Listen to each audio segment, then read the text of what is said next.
Ciao a tutti. Hello, everybody. It's a real pleasure to be with you again for our second meeting with the producers of MicroMegaWines. MicroMegaWines, as you're all aware, is one of the pavilions present at Vinitaly. This year, 2023, we'll see the second edition of what is one of the fastest growing, if not the fastest growing area of the Vinitaly Wine Fair. It's a space dedicated to the smaller but high quality wineries that Italy can boast. Micromega, in fact, refers to micro quantity and mega quality of the wines. And we're very proud and grateful to have wineries from all over Italy, from north to south, including the islands. And these are family-run wineries that produce truly wonderful wines, often from native grapes, but not just native grapes, also international grapes of real world quality level.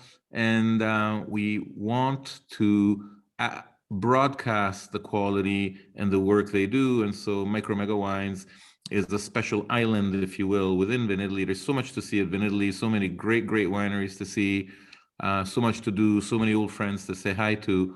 But I really believe that MicroMegaWines adds something else to the fair. And today we have 6 wonderful estates from all over the country. We're going to go in alphabetical order, and we're going to begin with Commenda Magistrale, which is really a unique winery from Italy's deep south for a variety of reasons. And we will let them tell us a little bit about their estate, and then I'll chime in. Allora, prego. And Commenda Magistrale, at Commenda Magistrale, they prefer to speak in Italian, and therefore I'll do a quick translation. Pronto, vai. Ok. Buonasera, Commenda Magistrale, io sono il referente per commerciale e sommelier. Commenda Magistrale è una realtà agricola aziendale da 4ª generazione, produttori di olio e di vino nella zona di Maruggio, provincia di Taranto, a 8 chilometri da Manduria. La produzione si basa sia sul primitivo IGP che sul primitivo DOP e la DOCG. Aspetta un attimo che traduco. So Commenda Magistrale is an estate in Puglia, and it's a 4th generation family-run winery that makes not just wines, but also wonderful olive oil. Their most important wines are those made with a Primitivo grape variety, what in the United States, North America is better known as Zinfandel. The grape itself is probably Tribedrag, and it has found a long and distinguished home in southern Italy, in Puglia, where there are a number of different Primitivo wines made. There are both IGT and DOC wines made, and depending on where the Primitivo grows, it gives remarkably different wines. So there is certainly a Primitivo wine that resembles that made in other parts of Puglia, but there's also a high specificity to each Primitivo wine. In Puglia, you have sandy soils, you have iron-rich soils, you have clay soils, you have soils that are right on pure sand, right next to the sea. And clearly, these are completely different habitats that will give you a completely different set of wines. So the greatness of Italian Primitivo is that there are many different Primitivo wines for you to try, and though they all resemble each other to a degree, they're also very different. Commenda Magistrale is in the area of Maruggio, which is a really high-quality area for Puglia Primitivo. Prego. In realtà le prime piantagioni, i primi insediamenti di Primitivo sono stati proprio coltivati nell'area di Commenda Magistrale, che è un distretto praticamente di Maruggio che è prossimo a Manduria. La produzione è biologica, nella preparazione diciamo abbiamo 3 linee, la linea chiamiamola basic, low cost, la linea media e fino a un prodotto biologico, un primitivo riserva, insieme alla nostra DOCG, il dolce naturale, che è una delle 4 DOCG della Puglia. Prodotti che si distinguono.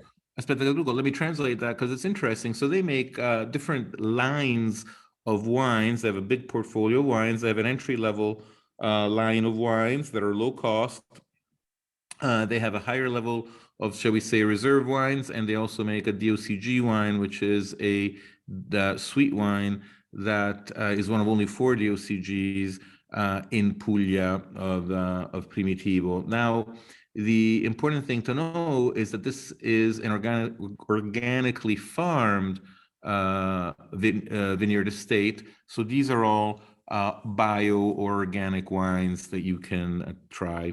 Prego. Sì, effettivamente i primitivi biologici sono pochissimi, sono prodotti in maniera limitata nell'area.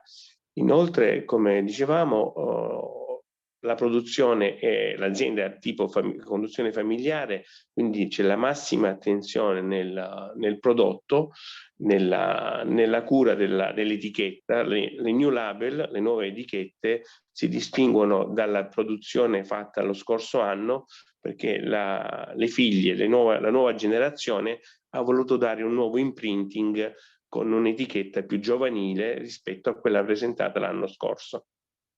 So basically this year they also have changed labels. The new generation at the helm of the winery wanted to give a more modern, younger looking vibe to their estate. And so for those of you who are here in the past, you will see different looking labels. Commenda Magistrale is actually a district of the Maruggio area. It is one of the oldest places, if not maybe the oldest, where Primitivo has been grown in Puglia. And it is really a high quality area for Primitivo wines. You know, in Italy, you have wines from the area of Manduria, of Sava, of Gioia del Colle. There are many different Primitivos, but you should never think that it's just the same Primitivo wine over and over again. These are, for one, they're organically farmed grapes, and that is rare. There aren't too many organically farmed Primitivo wines made, but especially it comes from a specific area of Puglia, and a famous one at that. So I hope to see you there, MicroMegaWines, and we can talk about the wines and see how much we like them. Grazie davvero. C'è qualcos'altro che volevi dire prima di chiudere? Solo 2 notizie. Praticamente i vigneti si trovano a circa i più distanti a 8-9 chilometri dal mare. Alcuni vigneti sono proprio quasi sulla sabbia, quindi i vini hanno sapidità e intensità diversa a secondo della distanza, perché la zona è diciamo collinare, quindi l'esposizione del sole al vento, allo scirocco e al caldo ne determina a secondo del vigneto sapori e sensazioni organolettriche differenti. E con questo non le rubo altro tempo. No, guarda, questo è molto bello, hai fatto benissimo a dirlo e questo è bellissimo davvero, cioè la biodiversità all'interno della stessa azienda, e questo è un messaggio che dobbiamo comunicare e poi comunicheremo anche nella masterclass. Molto bene, grazie, bravo, complimenti. So this is an important point that was just made, and that is that the estate has vineyards that spread out over a large distance, and therefore there is a biodiversity even within the estate vineyards. So therefore there are some vines that are located in a hillier portion, and then there are those that are just right next to the sea, basically on the beach. So if you want, Primitivo vines wearing bikinis and bathing suits, but clearly these Primitivo grapes are going to give you a totally different wine. So even within the same estate, we can have different expressions of the Primitivo grape translated into wine. So that's fantastic. I look forward to trying them with you. Grazie ancora, thanks again, and see you soon. Vin Italy is right coming up. Grazie. Thank you to you. No, it's a pleasure, really. I love what I do. The next estate is another excellence in Italian wine. This is an estate run by 2 young brothers who has really skyrocketed in fame. And their wines are now found really all over the world on very important wine lists, on restaurants of all kinds. And really they are looked at as one of the quality leaders of the Aglianico del Vulture denomination. For many people, Grifalco, that is the name of the estate we're going to talk with next, is really considered to be one of the 2, at no worse 3 best producers of Aglianico del Vulture. So I know that we're very happy and honored at MicroMegaWines to have Grifalco with us. It's a feather in our cap. And I really exhort all those who are coming to Italy who would like to know more about Aglianico and would like to try a great Aglianico del Vulture, a wine made in Basilicata, to stop by MicroMegaWines and try the wines of Grifalco. The brothers Piccini, ci siete? Hello. Battete un colpo. Ammazza, sempre i cappelloni. Oh, beatniks. Thank I you, used to Ian. know these guys when they were clean shaven and nice young men. Look at them now. Yeah, we're getting older. Power has gone to their head. The fame. I don't know. We're getting How are you wilder. guys? How's it going? Good. Tell us Very about good. yourselves. Very good. So, Grifalco was born back in 2004 by our parents. They were producer for a long time in Tuscany, making Montepulciano and Rosso and Nobile di Montepulciano with Sangiovese. Wait, let me translate. No, scherzo. No need to translate. No need to translate. You're doing great. So they were producer in Tuscany. Then they had the chance to sell their winery in Tuscany, and they took it because winemaking in Tuscany was not about wine and grapes anymore. It was only about money back then, marketing in Montepulciano especially. And so they wanted to make wine. They wanted to work the land. They wanted to touch the grapes, and so that was the reason they sold the winery. And after a few months, they decided to start making wine again. And Aglianico was the only grape they wanted to work with. It was my father's. He was in love with the grape. He was doing some micro vinification in Tuscany with Aglianico, and so when it was time to start something new, Aglianico del Vulture was the only choice, and Vulture was, of course, the only place they wanted to go. And also was one of the only few places in Italy where you had so much potential and also a good place to start something new, because you would make an investment that was not only for like a lot of money for just a few small hectares. You could buy some land, you could build a new winery, you could be a new cellar, and that's lots of reason to come here, and you could grow. And especially because Aglianico del Vulture was back then and even now potentially one of the greatest new wines to come up with. And then in 2004 was the first vintage with the Grifalco. And after a few years, Lorenzo, he started working with our father because he started studying enology in Alba. And a few years later, I started following my mother's footsteps to work the market and travel a little bit. And in 2011, our father got sick, and it was one of the main reasons we had to step in and take over everything. Very, very quickly. I was 19, he was 23, and so we were very, very young and not very maybe ready. I don't know. Not never ready for that, so you just exactly. get inside and so we started doing our thing. And one of the few things that one of the best thing that our father did in the beginning was when he moved here to make Aglianico del Vulture, he wanted to make something that was special because he knew that Aglianico del Vulture was special. And since the beginning, he took his knowledge of Sangiovese and what Sangiovese, and they always told that our parents always told us that Sangiovese is how they say in French, a pain in the ass to work with. It's very difficult. It's a very difficult grape. And so it's an incredible school because it teaches a lot in winemaking. And when he came here, he brought everything he learned with Sangiovese, and he wanted to make Aglianico del Vulture more elegant. He wanted to make Aglianico del Vulture more balanced. But our father was very, very strict into his winemaking process. He was not very fond of trying new things. And so that's what changed when Lorenzo took over into winemaking. We started to experiment much more. We started working with the lees, with long macerations, with different kind of aging, different kind of oaks. And what we try to achieve since the beginning, and what I think it differentiate us from many other wineries in the Vulture, is that we try to strike for to strive for elegance and balance, and something that it's a wine that is very powerful as a Ianico, but it's still very fresh and enjoyable. And that's what we always try to do and what we always try to achieve. And with the Gricos and Grifalco, the first two labels, Gricos and Grifalco, I always tell that are two sides of the same coin, because Gricos is a much more approachable and fresher version of Ianico. We always used it since the beginning in 2007 as an introduction to the grape, as a more approachable and something that was a day-to-day, an easy drinking wine, but still maintaining all the characteristics of Ianico. Grifalco, on the other side, takes the name of the winery, so it's our flagship wine. It's the wine that it's almost traditional, but still in our way. So much more complex compared to the Gricos, more extraction, bigger structure, and of course, more elegance.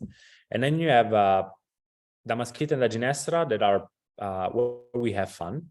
These two are two single vineyards, two crews from Masquito and Ginestra, our oldest vineyards. They are around 11-12 kilometers from each other. And basically they are exactly the same. So altitude is around the same, between 560 to 600 meters above sea level.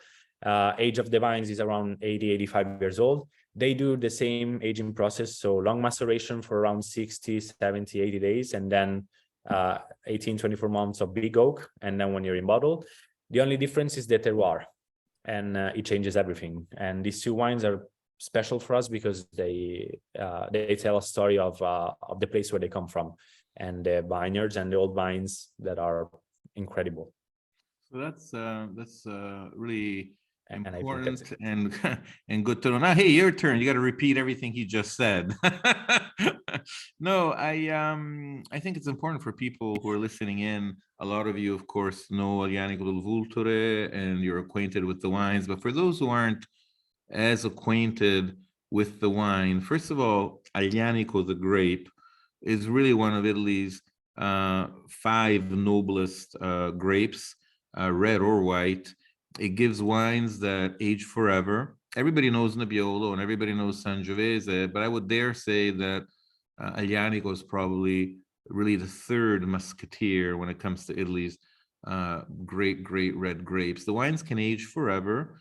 They are deceptively capable of aging because unlike Nebbiolo and unlike Sangiovese, Aglianico wines are usually enjoyable already when young because they're so much fleshier, but they have a lot of acidity and they therefore can age very well. Aglianico wines that were well made and well kept from the 1960s are still very good today. So these are wines that can be collectibles. They can age well in a good cellar. And they're some of the fuller bodied, more rewarding, mouth-filling red wines Italy makes. Now, Aglianico is usually associated with one of 2 regions in Italy, Campania, where you have the wines of Taurasi and Taburno and others still.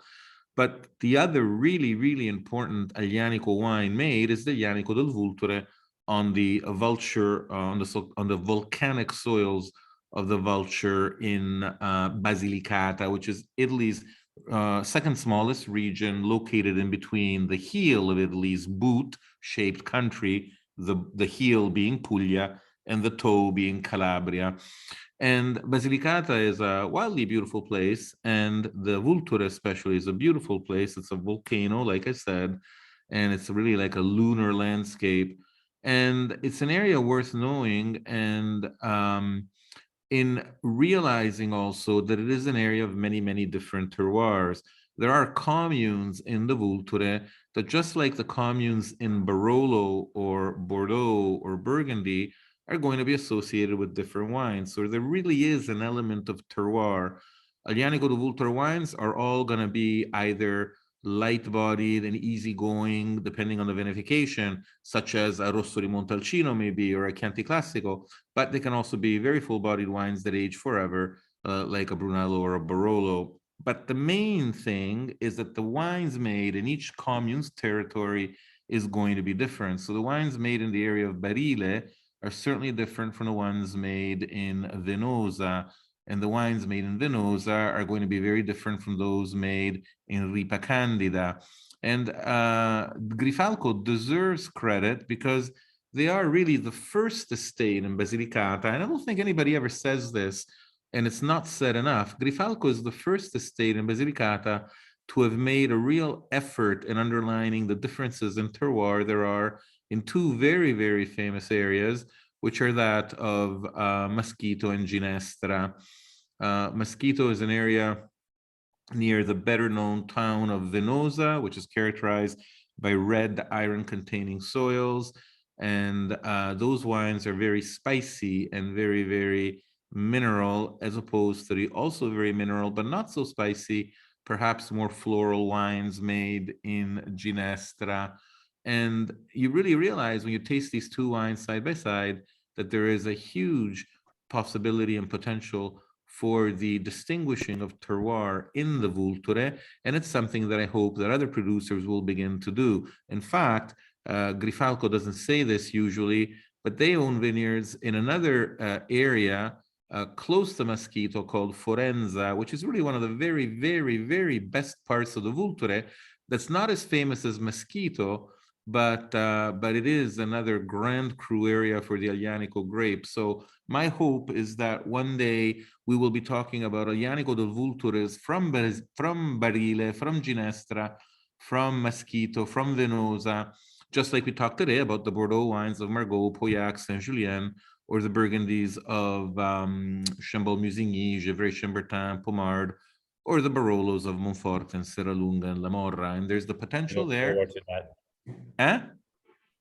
We look forward to that too. Yeah, no, I think you guys are groundbreakers, really, and you deserve credit for having done it.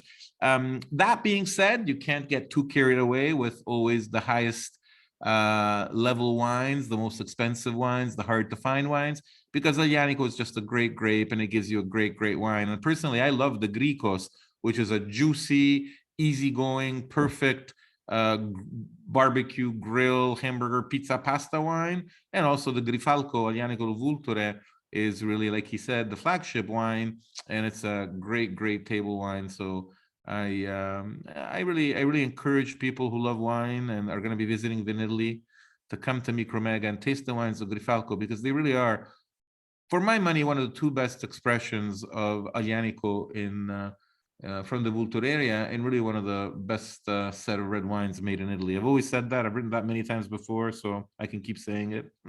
And I believed it then. I still believe. No, I still believe it now, and I look forward to being there and seeing you guys. Thanks a lot. Hey, congratulations for what you do. Really, bravi. Thank you. And then we have number 3, Parco dei Monaci, the Monks Park. And this is also a very, very interesting area and a very, very interesting set of wines, and you'll understand why in a second. Parco dei Monaci. Hi, I'm here. Can you hear me? Hello, how are you? Ciao. I'm fine, thank you. Very well. Tell us all about your very unique area and your very unique wines. I can't wait to listen to you. As you said, we are on the land of the monks. They had been here before us since the last 1,000 years, probably. And they used to grow their vines on the limestone, as we do. The soil is very, very thin, and we are on the Tufo di Matera rock, which is a porous limestone, and the roots of vines can deepen very well. In fact, our most beloved wine, Sparcasassi, means breaking the rocks, which is what the vines do with the roots. My wife Rosa and I started the estate in 2007. We don't own old vines, but we planted from scratch everything. So we put down 20,000 vines, and we produce 20,000 bottles. All the works are done in the vineyard are done by hand. So we don't we don't do nothing with the machines. All the works are handmade, not only the harvest, but also everything else. And we have been we started from scratch, so it has been very, very difficult in the beginning, but fortunately, with keeping the production very low and caring very much for the vineyard, we managed to produce wines that have been appreciated very quickly. And in fact, we are now managing to sell, despite very, very little production, we are managing to sell everywhere in the world. Our main grapes is Primitivo. As you said before, it can be very different depending where it is grown, and we have it on the rocks, so is a Primitivo which is completely different from the one grown in Puglia. And we produce both red and a rosé wine from Primitivo grapes. And we produce a third label, which is a blend of Primitivo, Cabernet, and Merlot, and which is our top wine that spends 4 years in the cellar, 2 years in 500 liters tonneau and 2 years in the bottle. As I said, very, very small production, and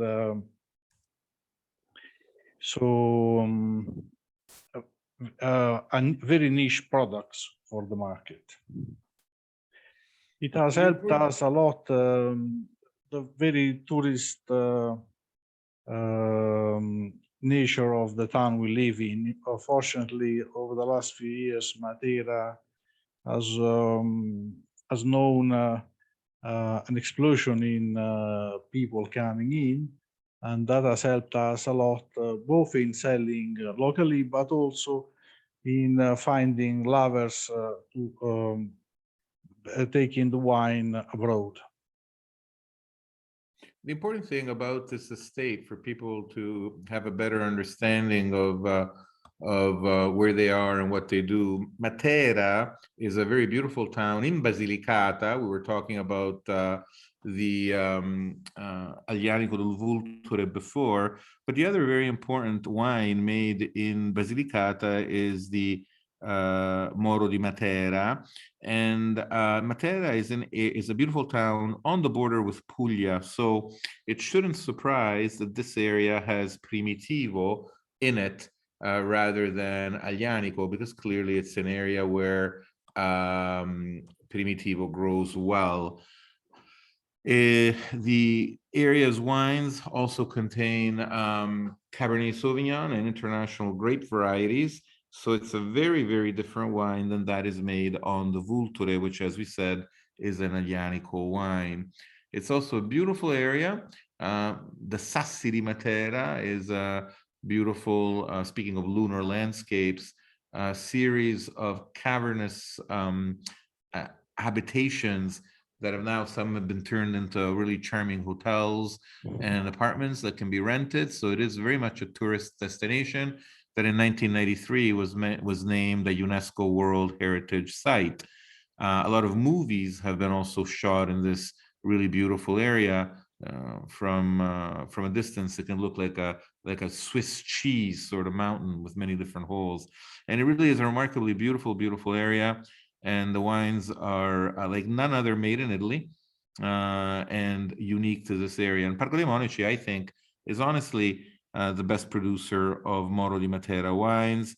It's a relatively young denomination. There are a number of producers, but while some of the wines are very Cabernet dominated, Merlot, those by Parco dei Monaci are, I think, more recognizable, and the Primitivo plays a bigger role.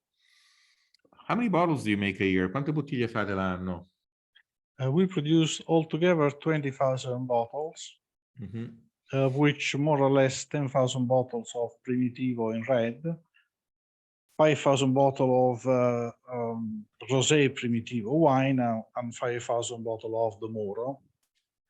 Very few bottles of the Moro because it is very, it spends a lot of time in the cellar. It's a very long process, and the production in the vineyard is very, very low.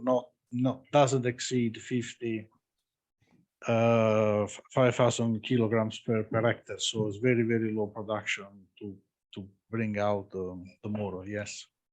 I think for those who have never had a Moro di Matera wine, this is a perfect opportunity to taste one. The one, for example, made by Parco dei Monaci, Spaccasassi, is a really great wine. Primitivo Cabernet Sauvignon Merlot. It's aged for about 18 months in small oak barrels, and I think it conveys very well the potential of this area to make world-class medium to full-bodied wines. So again, very happy to have Parco dei Monaci, a very small estate, doesn't make a lot of wines, but what wines they do make are high quality, and I think a lot of people will be excited by them. Grazie davvero, complimenti, ci vediamo al Vinitaly, sarà un piacere e complimenti per quello che fate, perché ripeto, il bello di MicroMega è portare all'attenzione di tutti delle eccellenze italiane, facendo in questo modo si spera crescere anche il territorio. Thank you very much for what you're doing. The goal, the objective of MicroMegaWines is to highlight the quality products of small family-run wine estates, but also to give a chance to territories to shine, and by spotlighting the products of high-quality estates such as yours, to do something for the territory, for the younger generations who will therefore want to devote their life to agriculture, making wine, as opposed to working in a bank or in an apartment store. So thank you very much, and thank you very much, and I look forward to seeing you in MicroMegaWines. Bye for now. Then, after Parco dei Monaci, we move on to another P, but this is actually in Tuscany. It's the lone estate that's not in the south of the ones we've talked so far. It's a Tuscan estate, and a very beautiful one at that, and in one of the most prestigious winemaking areas of Italy. I will let Valentina Bolla tell us all about it, and then I'll chime in too, because Poggio Verrano is really a very, very interesting estate indeed. Pronto, Poggio Verrano. Hello, Ian. Ciao, Bella. Okay, so Poggio Verrano was founded in year 2000 by my father, and it is located exactly in the Maremma region, that is in the southern coastal part of Tuscany. But me and my father, we are not from Tuscany, we are from Valpolicella, so Veneto area. We are the fourth and fifth generation of the Bolla family, famous to produce Soave Valpolicella in our area. So my father, after a long period expanding the family winery, he decided at the end of 1999 to leave the Bolla and to start a new small boutique winery in Maremma. So he chooses the Maremma because here he found the terroir he was looking for. Maremma is a little bit different from the other part of Tuscany, like the well-known Brunello and Chianti. It is more, they said also it is one of Italy's best kept secrets for both its landscape and the winemaking techniques. It is also more wilder with uncontaminated nature, sometimes referred as the Wild West of Tuscany. And what my father loved about this area was, as I told you, the terroir. So we are very close to the sea, only 15 kilometers from the sea. So we have the Mediterranean climate, sunlight, sea breeze, and then the soil is very rocky, and we have the typical stone called galestro. And so the initial idea of my father was to produce an important red wine that is an expression of the territory it comes from. That is Dromos, that is our top wine. And the state has 26 hectares of vineyards, and the winery is completely underground and gravity flow in 3 levels. So in this way, it is a sustainable winery because we do not need air conditioning and we save power, energy, and also it's eco-friendly, and all happens by gravity in a very natural way. And we do only selective and harvest. Then all the wines, we do the fermentation and maceration in stainless steel vats, and then all the wines are aged in French oak barriques and a long period of bottle aging. So our philosophy is to produce, we have a small family of what they call the super Tuscan wines, plus a rosé wine made with Sangiovese grape. And our philosophy is to produce more fine age-worthy red wines, so wines that can age very well for a long period. So we have our main wines are a blend of grapes, and then we have added 2 single varietal wines, that is a rosé wine made with Sangiovese and a new wine made with Alicante grape that is a little bit particular because it's 100% Alicante. And it's a little bit different from our style. This one is more, it's younger with more fruit, but it's a very interesting wine. In our area, the local people call this grape Tinto de España because it has a really deep color. It has a deep red juice on pressing. So, and we have this Alicante we have planted on the top of the estate because the estate is between 170 and 300 meters above sea level, and on the top we have 3 hectares of the Alicante Boucher grape. So that's the important thing. So there's a lot to take in when we talk about Poggio Verrano. First of all, you know, Francesco Bolla is a man of extreme experience in winemaking, coming from a family that was really one of the best known in Italian winemaking circles. So he was able to take that expertise and that experience to Maremma. Maremma is part of the Tuscan coast. It is more generally thought to be the southern part of the Tuscan coast. In reality, the northern Tuscan coast should also be called Maremma, but it's usually referred to as the southern part. The Maremma southern part, the main town would be Grosseto, and you have Bolgheri to the north, you have Grosseto to the south.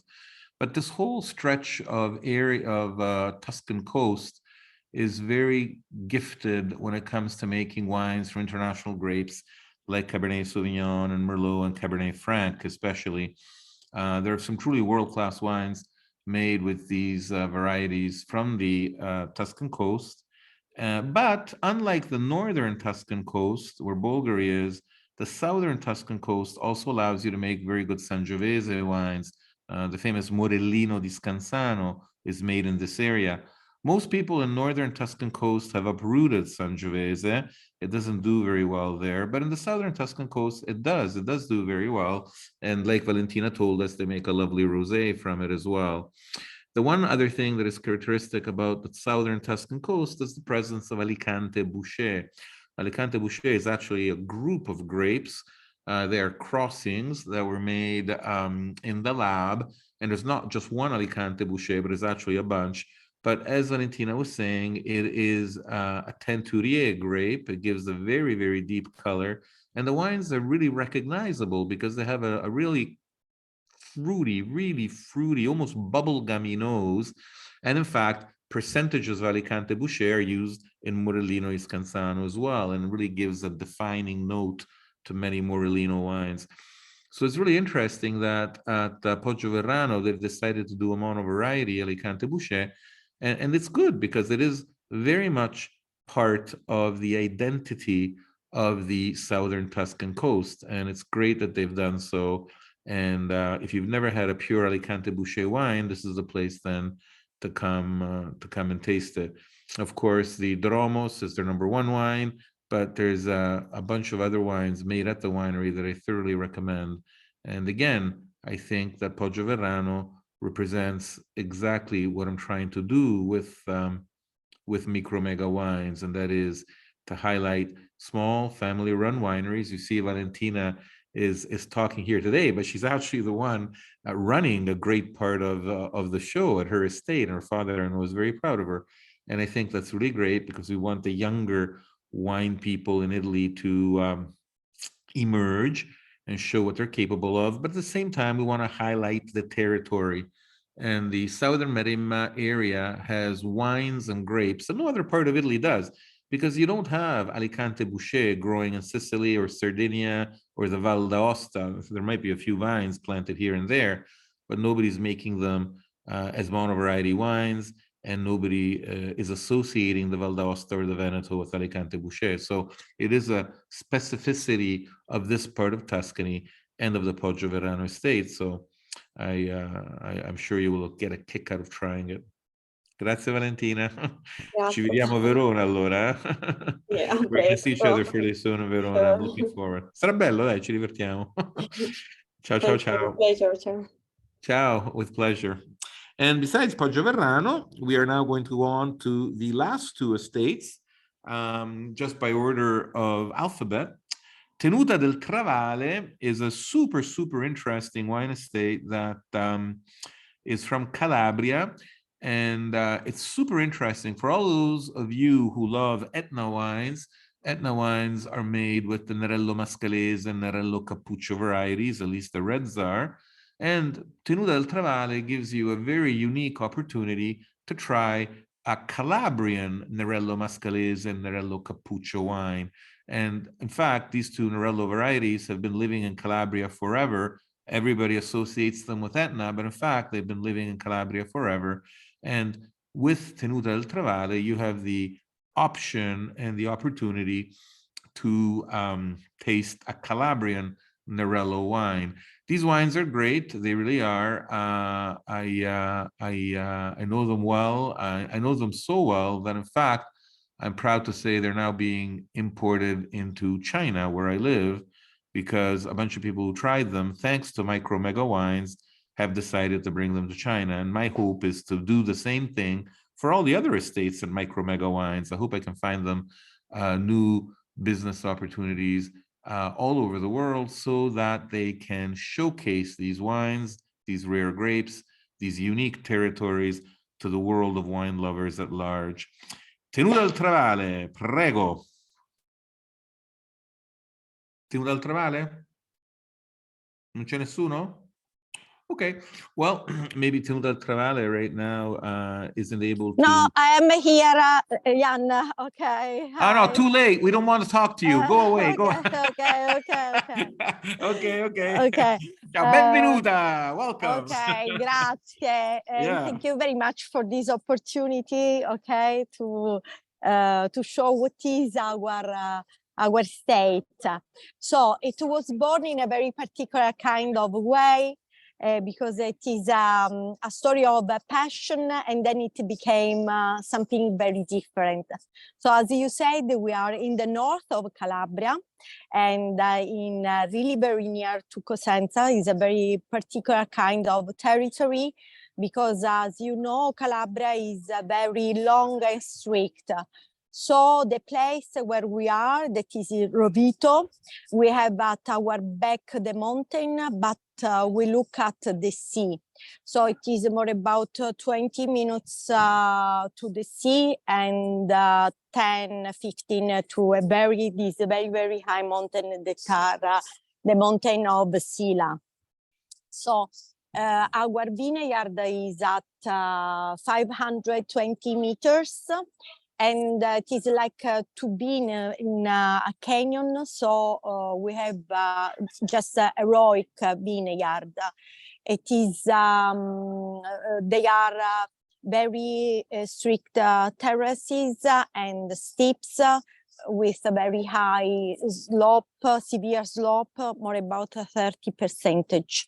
For this reason, we have to do all by hand. And during the winter, we have the horses that help us because with their feet, they just move the soils. So as you said, the particularity maybe is we decided to cultivate Nerello Mascalese. but it is known that Nerello Mascalese was born in Calabria, and there is not a moment where the traces were lost.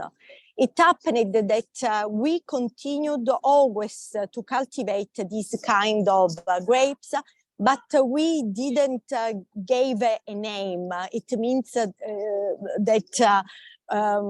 it was called with other names, such as Nivuriggio, Neriggio, in dialect. And for this, but always were inside our territory. So we were fascinated by this kind of grapes, and we decided to cultivate. We are sustainable. We don't use, we are not specifically natural, but we just are according to nature. And for this reason, we decided to do all the this kind of process about wines, always following this way. We have a very high excursions between the night and day.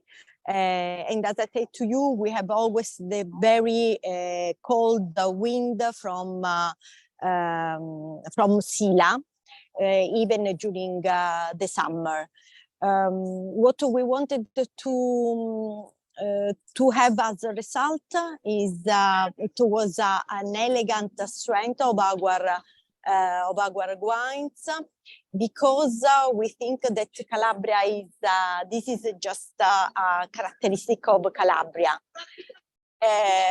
Strength, but sometimes is not always seen. And we hope that you enjoy with this new kind of Calabrian wines. It's a very important estate in that you don't get a chance to try too many Nerello Mascalese and Nerello Cappuccio wines outside of Sicily, although they've been made in Calabria for the longest time. Tenuta del Travale is without any doubt whatsoever the best example of Calabrian Nerello wines made today. They make two different levels of wine. It's not really fair to say there's an entry level and a top wine, because they're both very good. The key thing about these wines is that there's also some whole bunches used. So the wines are really very perfumed and very light on their feet and very, very fragrant.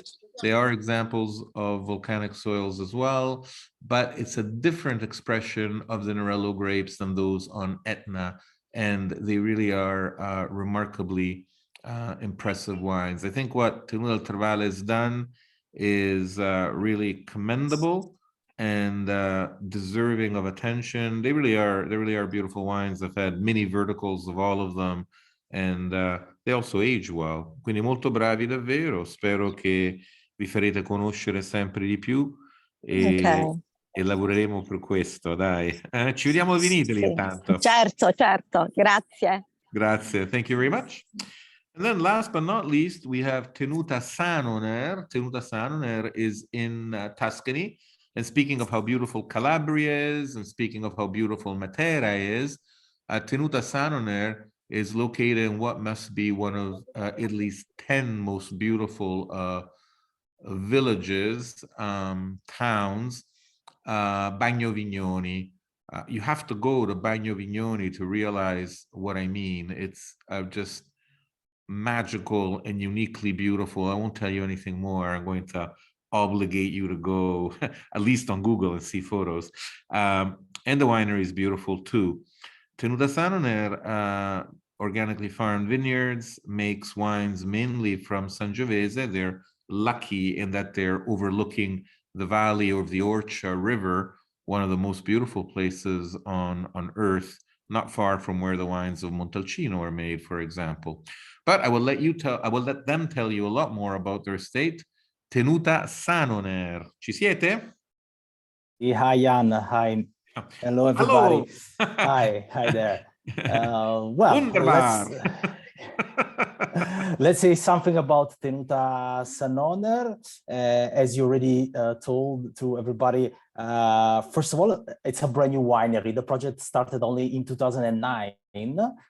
We started, so of course, it's a family-run business. We started only with 2 hectares of vineyards in here in 2009. Then through the years, we increased the quantity of vineyards we have here. And also we decided, the family, the owners, they decided to build a brand new winery that is, it's a modern winery, of course, but is it located in, as you already told, as you already say, is one of the most beautiful and most iconic landscape of Tuscany. For your reference, we are in south area of Siena, not far from Montalcino. Actually, we are between Montalcino and Montepulciano, that is the Orcia Valley. And the winery, the vineyards mainly, they are located on this hill, that is the hill of Bagno Vignoni in San Quirico d'Orcia. So the average altitude above the sea level of the vineyards is between 450, 460 meters. So, and good dispersion. We have now, currently, we have about 12 hectares of vineyards divided between 20 different plots. So different altitudes, different locations, different sun exposures, so different flavors, different complexity. And as you told, we are an organic farm winery. And in 2020, we also achieved the biodynamic certification. We are Demeter certified. So since 2020, all our wines are biodynamic. And we're working through now to, in the future, to become more self-sustainable in terms of energy, in terms of recycling, in terms of, use all the product that all the, everything that we're doing here, we try to have a circle.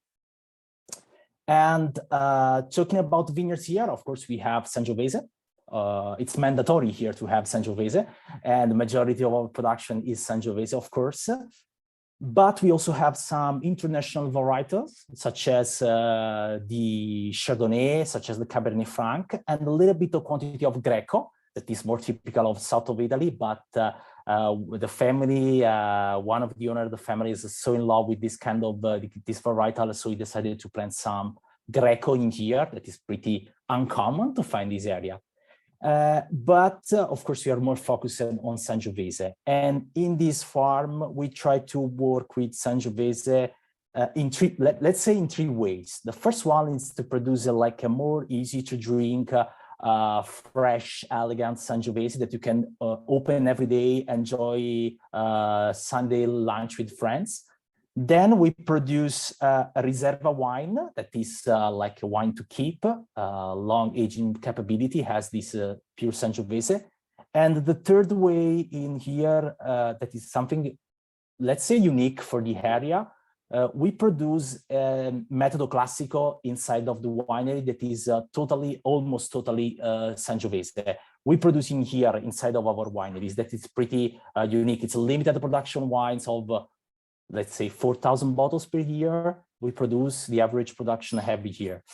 And the uniqueness of the wine is also that we are inside of a wine appellation that is the Orcia DOC, Orcia DOC.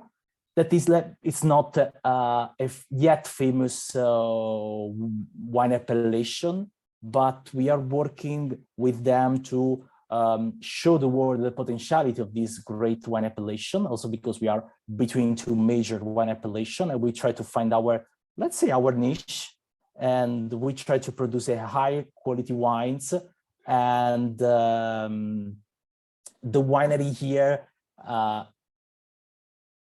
we're focused on 2 things. So first of all, to have organic and self-sustainable wineries, and the second thing is to produce wines that refer to the terroir, because in here probably people, they don't know what is the Orcia Valley, but in here the Orcia Valley is the result of the immersion of the floor of this ocean that was here between 3 and 33 million years ago, And still now we can find those elements, such as if you dig here a couple of meters, you can find a lot of fossils of shellfish.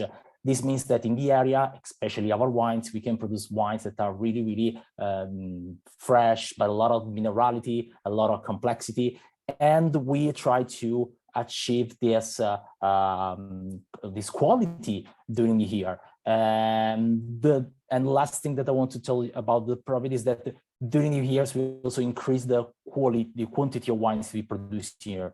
3 kinds of Sangiovese white wine that is let's say mid-body white wines that is also let's say not common for the area. You know, Tuscany is famous, this area of Tuscany at least is famous for really full body red wines such as Brunello, such as Nobile, but we produce a really interesting white wine. And also we are starting to work with terracotta. One of our white wine is aged in one of amphora, that's amphora of terracotta, that will be ready soon. We will be presenting it during the Vinitaly. So, like, let's say this is a preview for you, for the viewers of this video. Yeah, that's great. And again, to help put things into perspective for those who listen, that was a very good presentation of the estate. It gives you an idea of what they're trying to do. The main thing is that people realize that the Orcia River Valley area is really one of the best places in Italy for Sangiovese. A lot of it could be used to make Brunello, and the level of quality really is the same. Now, you can't make denominations as big as some countries, so you got to draw the line somewhere. But in fact, the quality of the terroir in the Orcia Valley is very similar to that of parts of Montalcino. So it really is a blessed site for Sangiovese, and it totally makes sense that Tenuta Sanonere would grow Sangiovese there. They'd be foolish not to, frankly. Just to help you understand, the Orcia is one of the 3 rivers that delimits the Montalcino along territory, along with the Asso and the Ombrone. So it really is part and parcel of one of the world's best areas in which to grow Sangiovese. So it's not surprising that Tenuta Sanonere makes let's say a readier to drink, approachable wine, aged in cement. Then they make a Reserva, which is instead aged in oak barrels. The sparkling wine. So if you've never had a Sangiovese sparkling wine, okay, there's a little bit of Chardonnay in there, but it's very, very little. So it really is a Sangiovese sparkling wine. So if you've never had one, you know, Sangiovese is a high acid grape variety. So in fact, it's actually a good variety to use and to try and make sparkling wines. This is a classic method. So it's a traditional made sparkling wine in the manner of champagne, 24 months on the lees. And so therefore you're getting all the complexity, the butter, the yeast, the hazelnuts, but with a red berry flair, typical of a sparkling wine made with Sangiovese. The white wine, we said Chardonnay and Greco. Greco, one of Italy's noble white grapes, very difficult to grow, really, and to make wine from. But it's a noble grape, and I can totally understand why somebody would fall in love with it. Last but not least, we should say that the wines of the estate are linked to a truly noble animal who happens to fly around in this area in the northern Italy. The wines Aetos, which refers to the eagle. The eagle, and Adler in German. So it's wines that certainly are flying high, and that really speak of a specific territory, again, as many do at MicroMegaWines. Each represent a specific expression of a great variety and a territory, and the passion of the people who make the wine. So very excited for Tenuta Sanonere to be with us again at the 2nd edition of MicroMegaWines. I look forward to being there and helping all those who come to the MicroMega Pavilion get to know the wines. I've got to guide the master classes, so I won't be in the pavilion the whole time, but I'll try to be there every remaining moment. And if you have any questions, by all means, come look for me, and we can go over to the winery stand and taste the wines even together. Grazie mille. I have to thank all our intervening estates. It was great to talk about the central and southern Italian wine estates today. Again, this is what makes Italy unique in the world of wine. You know, this is a country that has over 550 officially recognized grape varieties. Most countries work with at most 20. Italy instead works with over 500 and with many, many unique territories, because Italy is 40% mountainous, 30% hillsides, 30% flatter land. There are rivers, there are lakes, there are high mountains, low mountains, there are seasides, there are volcanoes, really a truly unique landscape in which the grape grows very happily, and therefore many different wines in many different places and from many different grapes. And MicroMegaWines wants to highlight the hard work and the passion of smaller wineries that are, however, giants in quality. So we have Lilliput on one side and Brobdingnag on the other, if you like Jonathan Swift. Thank you very much. See you at MicroMegaWines. See you at MicroMegaWines at the upcoming Vin Italy. It's beginning of April, April 2 to April 5. We look forward to seeing you there and meeting you in person. After all, we're all wine lovers. Ciao.